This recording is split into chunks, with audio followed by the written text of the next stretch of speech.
बृहन्मुंबई महानगर पालिका शिक्षण विभाग वर्चुअल ट्रेनिंग सेंटर में आप सभी का हार्दिक स्वागत है। मैं जयप्रकाश मिश्रा।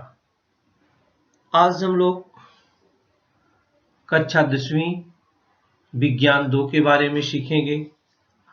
आज का अपना जो टॉपिक है वो है life process in living organism, सजीवों में जीवन प्रक्रिया भाग 2।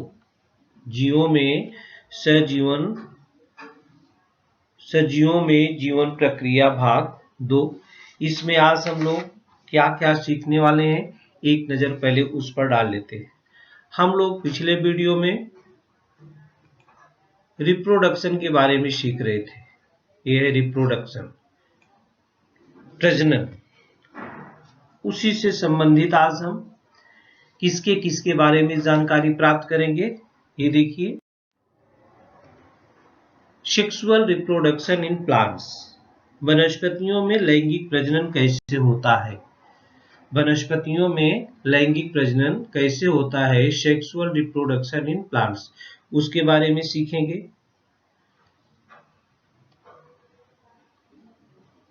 ये देखिए, इसमें चित्र में हम आपको दिखाने की कोशिश कर रहे हैं।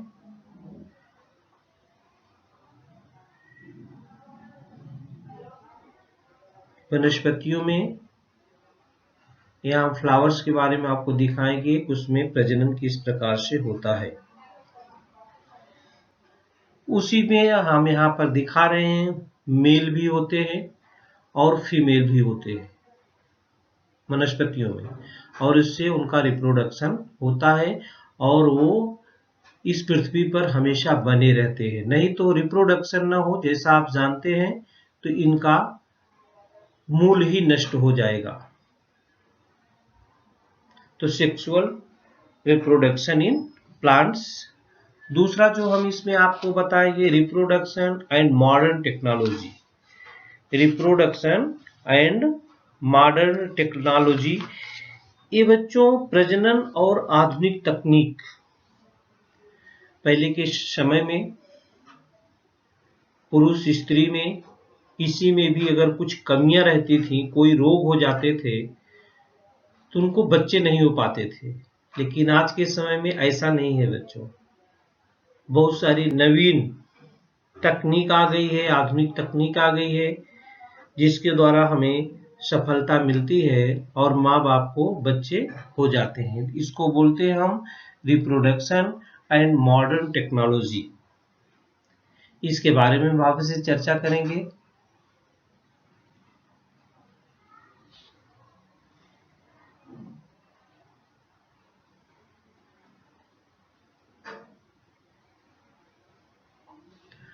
और आगे जो चर्चा हम करने वाले हैं, पॉपुलेशन एक्सप्लोशन, माने जनसंख्या विस्फोट, जो सबसे बड़ी भयंकर बीमारी हो गई है, उसके बारे में भी हम आप लोगों से इस वीडियो में चर्चा करेंगे। तो चलिए शुरू करते हैं बच्चों। सबसे पहले सेक्सुअल रिप्रोडक्शन इन प्लांट्स।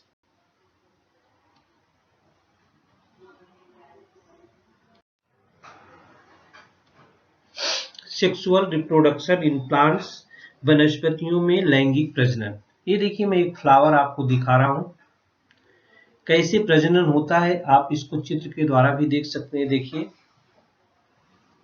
तो बच्चों वनस्पतियों में पुष्प लैंगिक प्रजनन की क्रियात्मक इकाई है। पुष्प से पुष्प, जो फ्लावर आप देखते हैं, बाहर से अंदर की ओर कुल 4 मंडल होते हैं। कुल 4 मंडल होते हैं। वो कौन कौन से मंडल होते हैं? एक होता है एक कैलिक्स, जिसको यहीं पर बाह्य दल बोलते हैं। ये 4 मंडल है। एक नंबर ए हो गया, इसको बाह्य दल बोलते हैं बच्चों, या सेपल्स भी इसको बोलते हैं। लिखा है सेपल्स या कैलिक्स, या हिंदी में इसको बोलते हैं बाह्य दल पुंज। क्या बोलते हैं? बाह्य दल पुंज। इसके बाद होता है दल पुंज। जिसको कोरोला बोलते हैं। ये देखिए, ये दूसरा नंबर है दलपुंज। 4 भाग होते हैं इसके। नंबर 1 बाह्य दलपुंज, नंबर 2 ये दलपुंज या पंखुड़ी या पेटल्स इसको भी बोलते हैं इंग्लिश में, पेटल्स या कोरोला। और जो तीसरा भाग है वो है पुमंग, यहां पर है, इसको एंड्रोशियम बोलते हैं। ये तीसरा भाग है इसका, देख ले, हम 3 नंबर लिख देते हैं। इसको एंड्रोशियम बोलते हैं, जिसको हम पुमंग बोलते हैं। हिंदी में क्या बोलते हैं बच्चों? पुमंग। एंड्रोशियम जिसको हम पुमंग बोलते हैं, और गायनोशियम, ये चौथा है गायनोशियम। चौथा क्या है? गायनोशियम। गायनोशियम को हम क्या बोलते हैं? जायांग बोलते हैं बच्चों। गायनोशियम को क्या बोलते हैं? जायांग बोलते हैं। तो आपने देखा, पुष्प में बाहर से अंदर की तरफ कुल 4 मंडल होते हैं। ये है नंबर 1 कैलिक्स, जिसको हम बाह्य दलपुंज बोलते हैं। ये दूसरा है कोरोला या पेटल्स, जिसको हम दलपुंज बोलते हैं। एंड्रोशियम, जिसको हम पुमंग बोलते हैं। और गायनोशियम, जिसको हम क्या बोलते हैं? जायांग बोलते हैं। इसमें एंड्रोशियम, देखिए बच्चों, एंड्रोशियम एंड ए गायनोशियम माने पुमंग और जायांग, ये प्रजनन का कार्य करते हैं। गायनोशियम और एंड्रोशियम, ये दोनों रिप्रोडक्शन माने प्रजनन का कार्य करते हैं, इसलिए इन्हें आवश्यक मंडल कहते हैं। एंड्रोशियम और गायनोशियम रिप्रोडक्शन का कार्य करते हैं, इसलिए इन्हें आवश्यक मंडल कहते हैं। ये आवश्यक मंडल हैं दोनों। और जो ये कैलिक्स बाह्य दलपुंज है और ये कोरोला है, ये दोनों बाह्य दलपुंज और दलपुंज, बाह्य दलपुंज और दलपुंज, ये दोनों आंतरिक मंडलों की सुरक्षा करते हैं। ये तीसरा और चौथा आपने देखा, ये दोनों रिप्रोडक्शन का कार्य करते हैं। क्या करते हैं बच्चों? गायनोशियम और एंड्रोशियम रिप्रोडक्शन का कार्य करते हैं, और कैलिक्स और कोरोला दोनों जो है आंतरिक मंडलों की सुरक्षा करते हैं। इसलिए इन्हें कोरोला और कैलिक्स को हम अतिरिक्त मंडल कहते हैं। बाह्य दलपुंज के घटक दलों को, बाह्य दलपुंज के जो घटक दल हैं, ये बाह्य दलपुंज है, बाह्य दलपुंज के घटक दलों को हम पिक्षक कहते हैं। और ये पिक्षक क्या होते हैं? हरे रंग के होते हैं। ये देखिए पिक्षक, ये हरे रंग के होते हैं, ये हरे रंग के होते हैं, इसको हम पिक्षक बोलते हैं। और दलपुंजों के घटक को, ये देखिए दलपुंज के घटक हैं, ये है कोरोला दलपुंज, इसको हम पंखुड़ी बोलते हैं। इसको क्या बोलते हैं बच्चों? पंखुड़ी। दलपुंजों के घटकों को हम क्या बोलते हैं? पंखुड़ी बोलते हैं। ये पेटल्स ये है पंखुड़ी। और वे पंखुड़ियां जो होती हैं विभिन्न रंगों में होती हैं, उनका रंग एक नहीं होता, सबका रंग अलग अलग होता है। ये जो पुमंग है, इसमें आप देख रहे हैं पुमंग में, एंड्रोशियम में ये एंथर है इधर, और इधर इसका ये फिलामेंट है।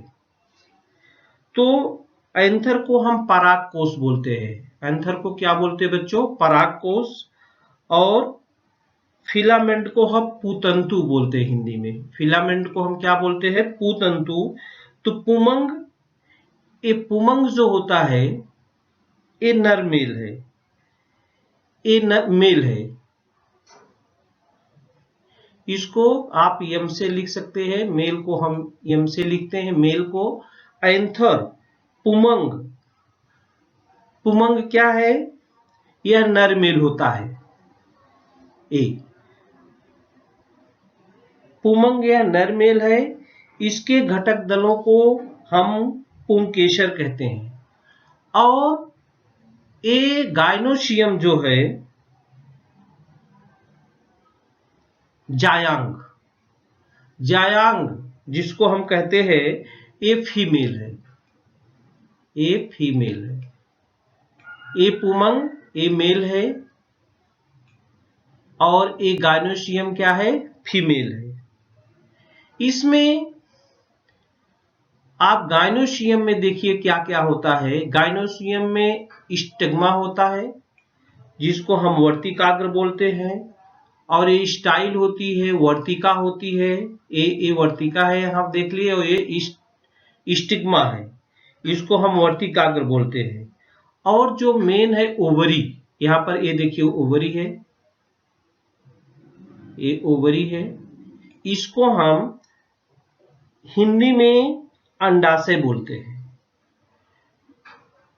तो गायनोसियम में स्टिग्मा है, स्टाइल है और ओवरी है, मतलब वर्तिकाग्र है, वर्तिका है और अंडाशय है। पुमंग में क्या है? एंथर है, ये देखिए परागकोश है, और फिलामेंट है, ये फिलामेंट को पूतंतु कहते हैं। तो एंड्रोसियम मेल होता है। एंड्रोसियम क्या होता है? पुमंग यह नर दल है, और इसके घटक दलों को हम, जो इसके घटक दल एंथर फिलामेंट है, इसको हम पुंकेसर बोलते हैं। और जयांग यह स्त्री है, इसके घटक दल को हम स्त्री केसर बोलते हैं, कार्पेल बोलते हैं, इसको क्या बोलते हैं? कार्पेल। तो पुंकेसर को हम स्टामेन बोलते हैं, और जायांग को हम कार्पेल बोलते हैं, स्त्री केसर को। तो बच्चों, ये तो इसको 4 भाग हुए, और चारों भाग के कार्य क्या है उसके बारे में हम लोगों ने चर्चा किया। अगर एक ही पुष्प में पुमंग और जायांग, एक ही पुष्प में पुमंग और जायांग ये दोनों भी मंडल उपस्थित हो, तो ऐसे पुष्प बाइसेक्सुअल कहलाते हैं, मतलब उभयलिंगी कहलाते हैं। जैसे गुड़हल का फूल है, अगर किसका फूल है? गुड़हल का फूल जो होता है, पुष्प में उपरोक्त दोनों में से केवल एक ही मंडल हो, तो ऐसे फूलों को हम एक लिंगी पुष्प कहते हैं। अगर केवल एक पुमंग हो तो नर पुष्प, केवल जायांग हो तो मादा पुष्प कहते हैं। जैसे पपिया का फ्लावर है, ये देखिए पपैया का फ्लावर है, इसका उदाहरण, ये मेल फ्लावर है और ये फीमेल फ्लावर है, ये मेल फ्लावर है और ये फीमेल फ्लावर है। पपैया में ऐसे ही होता है, एक में केवल पुमंग होता है, माने एक में केवल नर होता है, दूसरे में क्या होता है? मादा होता है। तो ऐसा पेड़ क्या होता है? पपैया का होता है। एक ही में नर और मादा दोनों नहीं होते। इस पुष्प में आपने देखा, इधर एंड्रोसियम है, इधर गायनोसियम है, इधर इसका क्या है? पुमंग और जायांग दोनों क्या है? अलग अलग है। तो बच्चों, वनस्पतियों में लैंगिक प्रजनन इस प्रकार से होता है।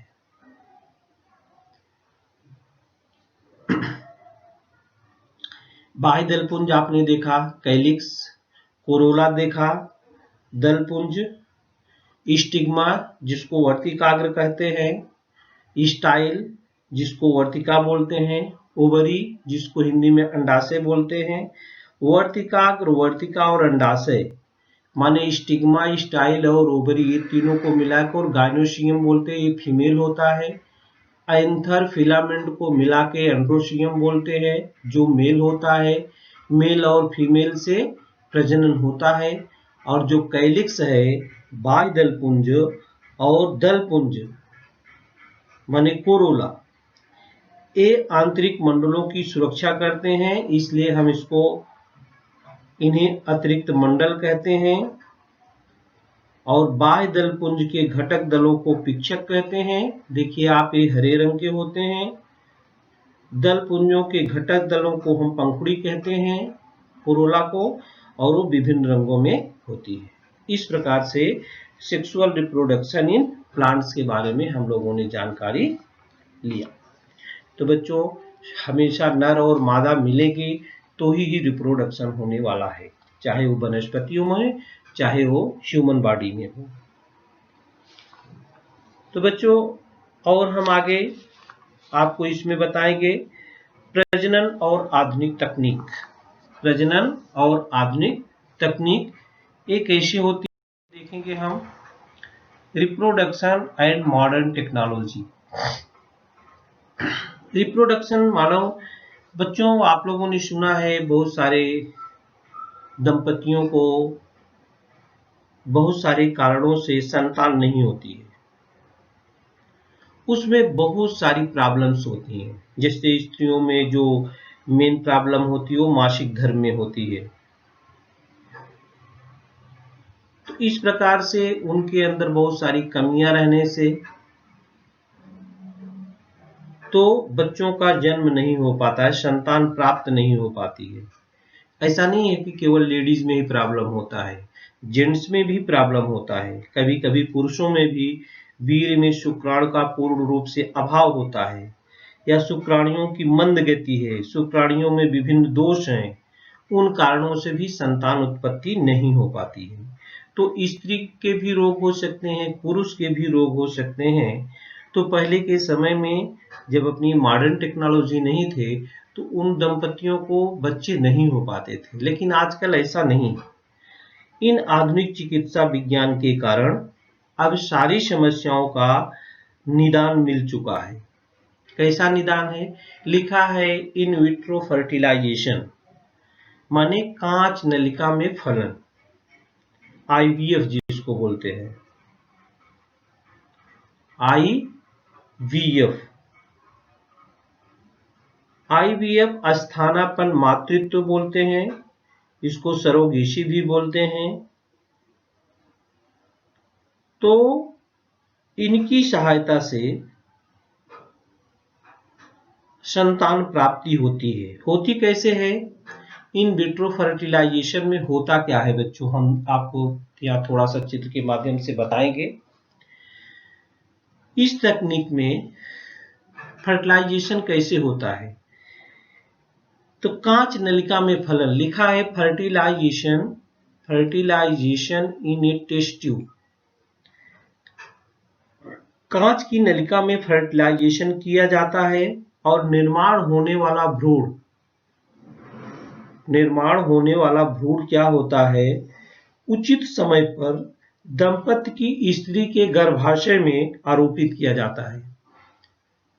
पहले आपने सुना होगा test tube baby, test tube baby. तो इसी प्रकार से क्रिया की जाती है इन विट्रो फर्टिलाइजेशन। ये देखिए दिया है कि पहले फलन की क्रिया एक कांच की नलिका में की जाती है और निर्माण होने वाला भ्रूण, ये देखिए यहाँ पर भ्रूण जो है निर्माण हो जाता है, किसको, फिर स्त्री के गर्भाशय दिख रहे हैं आपको, इसमें जो होता है प्रत्यारोपण किया जाता है।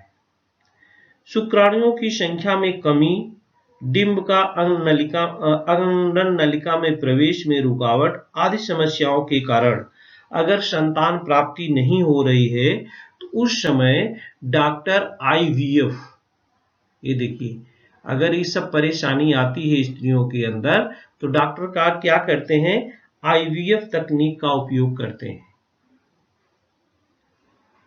आईवीएफ तकनीक का प्रयोग करते हैं। अगर पुरुष जो है वो सब सही सलामत है, उसके अंदर कोई कमी नहीं है, स्त्री के अंदर अगर ऐसा कमी है तो हम विट्रो फर्टिलाइजेशन के सहारे कांच नलिका में फलन, इस तकनीक का उपयोग करके आप डॉक्टर के जहां बैनर उनर लगा रहता है हॉस्पिटल में, वहां लिखा रहता आईवीएफ। आईवीएफ मीन्स यही है, कांच नलिका में फलन, कांच नलिका में फलन। या बच्चों ये तो इस प्रकार से होता है।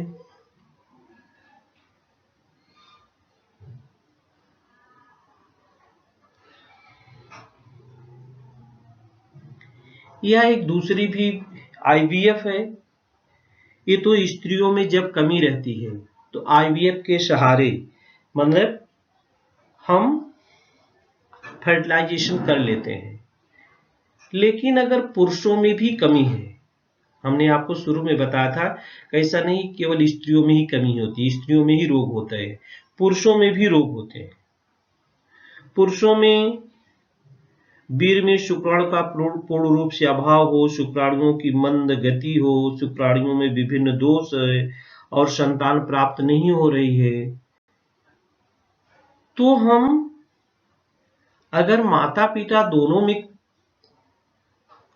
कमी आ जाती है तो हम सरोगेट मदर माने अस्थापन मातृत्व का उपयोग करते हैं।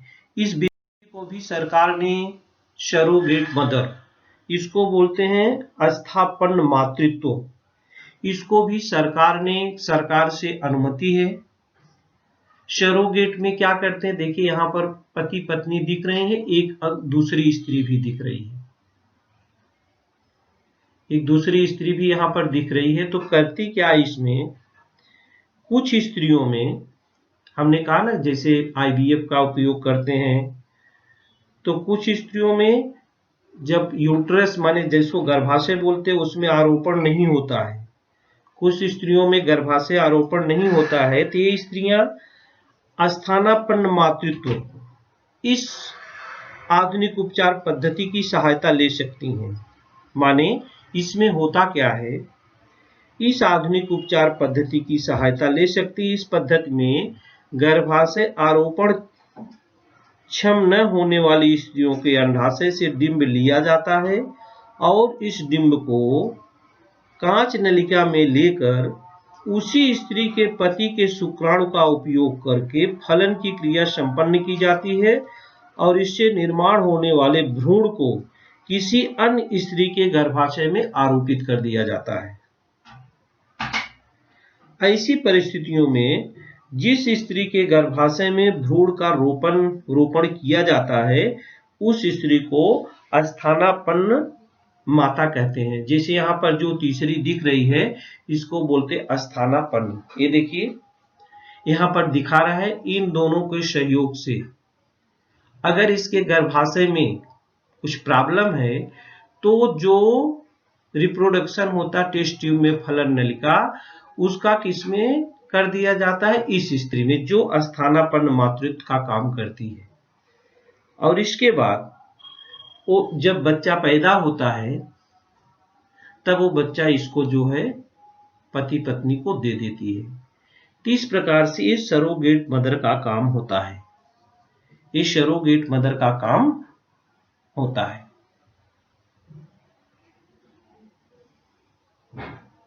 तो सरोगेसी एन अरेंजमेंट है often supported by a legal agreement whereby a woman agree to bear a child for another person or persons who will become the child's parent after birth। मतलब इन पत्नी का बच्चा अगर इसकी पत्नी अपने गर्भाशय में नहीं रख पाती, कोई प्रॉब्लम है, तो जो आईवीएफ से बच्चा तैयार होता है टेस्ट ट्यूब में नली में, ये थर्ड जो एग्री रहती है हम ऐसा करने के लिए तैयार हैं, उसके गर्भाशय में पहुंचाया जाता है और वो जब बच्चे का जन्म होती है तो बच्चा इन लोगों को माँ बाप को क्या करती है, वापस कर देती है। इस प्रकार से सरोगेट मदर का काम करती है। तो बच्चों बहुत सारी सुविधाएं सरकार द्वारा मान्यता प्राप्त हैं जो हॉस्पिटलों में की जाती हैं। जैसे हमारे शरीर में अगर ब्लड की जरूरत पड़ गई, कुछ सर्जरी वगैरह होने वाली है, तो डॉक्टर बोलते हैं ना कि ब्लड की कमी माने ब्लड लाना है, तो हम ब्लड बैंक में जाते हैं और वहां से जिस ग्रुप का ब्लड हमें चाहिए, उस ग्रुप का ब्लड हमें मिल जाता, हम लेकर आते हैं। उसी प्रकार से अगर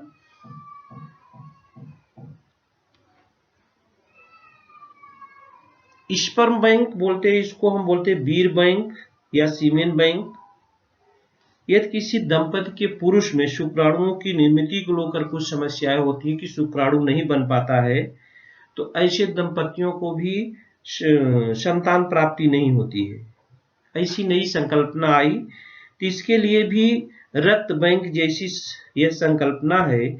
पुरुषों की इच्छा अनुसार उसकी संपूर्ण शारीरिक और अन्य जांच करने के बाद उसके द्वारा अस्खलित वीर बैंक को वीर बैंक में संग्रहित किया जाता है और आप वहां से ले सकते हैं। और जिस दंपति को संतान की आवश्यकता होती है उसकी इच्छा अनुसार उसे संग्रहित करके रखे हुए वीर का उपयोग कर उस दंपति के स्त्री का डिंब IVF जो तकनीक हमने बताया उसकी सहायता से फलित किया जाता है और उससे तैयार होने वाला जो भ्रूण है उस स्त्री के गर्भाशय में आरोपित किया जाता है। कानून के अनुसार उस जो वीरदाता होता है उसका नाम जो है गुप्त रखा जाता है, बताया नहीं जाता है।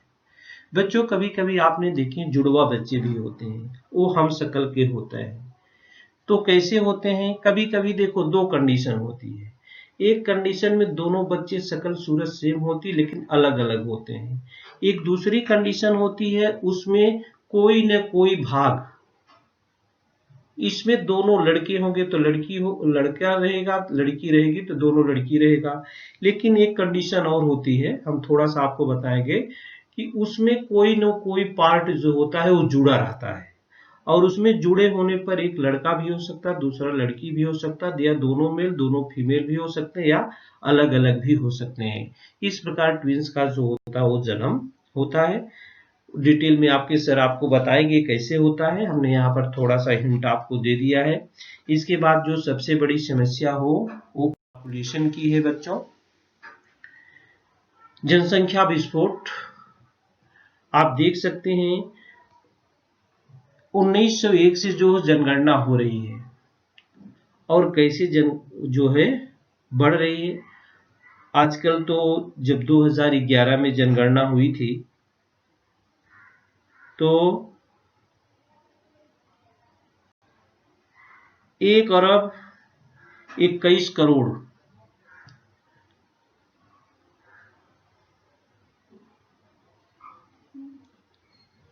ये जनसंख्या थी। ये देखिए चार्ट हम आपको दिखा रहे हैं।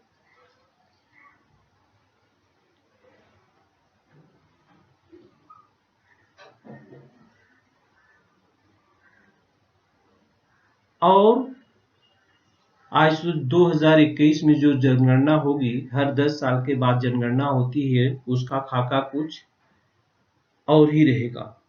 तो बच्चों अत्यंत कम समयावधि में बहुत अधिक मात्रा में जनसंख्या में होने वाली वृद्धि को जनसंख्या विस्फोट कहते हैं। अगर जनसंख्या नियंत्रण में नहीं आई तो जितनी भी समस्याएं हैं, जैसे आप आज झेल रहे हैं, कोरोना ग्रसित सब हो जा रहे हैं, इन समस्याओं का एक ही उपाय है कि जनसंख्या नियंत्रण। इसके लिए परिवार नियोजन की आवश्यकता है।